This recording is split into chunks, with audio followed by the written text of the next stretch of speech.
Am I the a-hole for telling my half-siblings I will never regret choosing to live with my grandparents over them and their mom? I, 33M, lost both of my parents by the time I was 10, my mom when I was 5, and my dad when I was 9. My dad had remarried and had a kid with his wife, and they had another on the way when he died. My grandparents and dad's widow fought for custody of me, and because I wanted to be with my grandparents, they won the custody battle.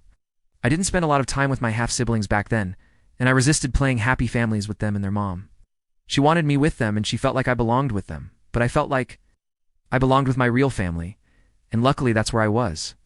For years, I had no contact with my half-siblings at all. This all changed 3 years ago when they reached out and said they wanted to know me and have me in their lives. We talk once a month, and DM a little in between. They want the relationship with me more than I do. But even more than that, they have expressed on a number of occasions that they feel like the courts made the wrong decision, and they feel my choice was wrong. They keep looking for me to regret the choice.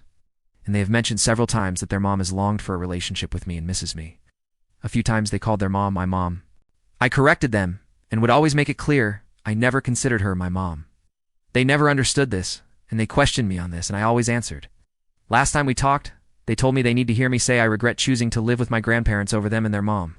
They said it's something that haunted their family for years, and they need to know if I could go back I'd make a different decision. I told them that would be a lie, and I have never regretted it. I told them being raised by my family was better than being raised by the woman my dad married. I said I never thought of her as a parent or as my family. They asked me how I could get to my age and have kids. I have 3 and feel that way. They told me being raised by a parent would have been better than being raised by grandparents. I said if I had a parent then yes, but I didn't.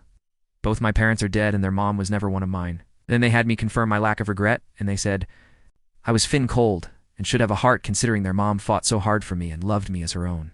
I refused to apologize, and they were more than happy to talk at me for hours about how awful I am. Instead of listening, I ended the call. Am I the a-hole?